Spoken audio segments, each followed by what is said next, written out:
देखिए, हमने चुनाव से पहले भी, क्योंकि हम तो जब चुनाव में जाती है, हमारी पार्टी चुनाव में जाती है, तो निश्चित रूप से सब बहुत जानदार तरीके से जाते हैं। और कहीं ना कहीं हम तो पहले चुनाव से इस बात पर संतुष्ट थे, सेटिस्फाइड थे कि हमको इस बात का विश्वास था कि भारतीय जनता पार्टी एक बार पुनः गुजरात में और हिमाचल में भी सरकार बनाएगी। और आपके सामने जो ट्रेंड्स आ रहे हैं इस बात को प्रमाणित करते हैं कि भारतीय जनता पार्टी का ग्राफ लगातार बढ़ रहा है, कम नहीं हो रहा है। और जैसा भी मैं राहुल जी को भी सुन रहा था, बहुत वरिष्ठ पत्रकार हैं और कहीं ना कहीं अगर मैं कहीं गलत हूँ तो मुझे ठीक भी कर दीजिएगा। देखिए, भारतीय राजनीति के अंदर दौर होता है। अगर हम 1947 से भी देख लें तो एक समय था कि जब नेहरू जी का दौर था, एक समय था शास्त्री जी का दौर था।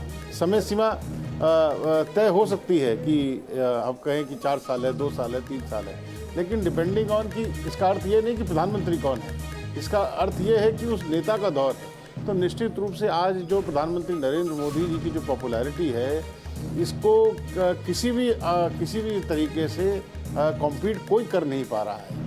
और कहीं ना कहीं उसके पीछे बहुत गहन संघर्ष है, राहुल जी कार्यशैली है। शिवम जी की बात को ही आगे हम आपसे समझना चाहेंगे, क्योंकि यही बात हम आपसे कर भी रहे थे कि ना तो ये हाल फिलहाल में कोई ऐसा आंदोलन हुआ, कोई जंग हुई या कोई ऐसा कोई बड़ा फैक्टर जिससे आप एक नेता की तरफ खींचे चले आते हैं, वो फैक्टर भी अभी एज सच एट प्रेजेंट जो है ऐसा कोई मोमेंटम नहीं है। उसके बावजूद भी उस शख्स की लोकप्रियता बढ़ती ही चली जा रही है कि तमाम दूसरे फैक्टर, चाहे एक नई पार्टी आ जाए, चाहे वोट कटने लग जाए, कुछ काम नहीं करता।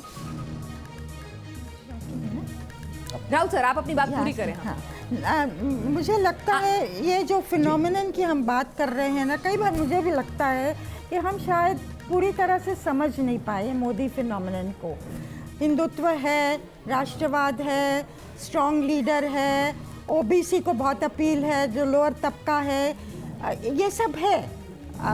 और डिलीवरी है, सोशल वेलफेयर की डिलीवरी, लोगों के बैंक अकाउंट में पैसे आए हैं, उनके हाथ में ठोस चीज़ें आई हैं। लेकिन मुझे लगता है इससे ज़्यादा कुछ है।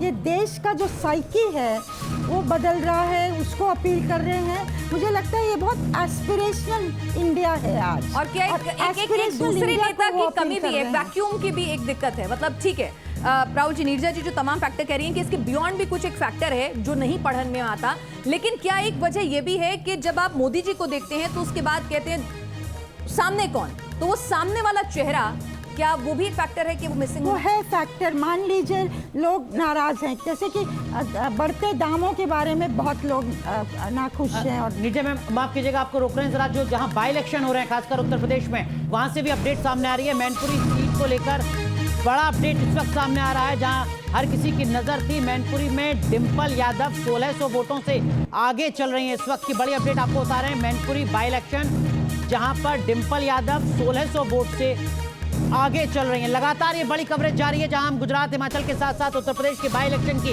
हर अपडेट आप तक पहुंचा रहे हैं। खास पैनल और हमारे तमाम सहयोगी हमारे साथ बने हुए हैं।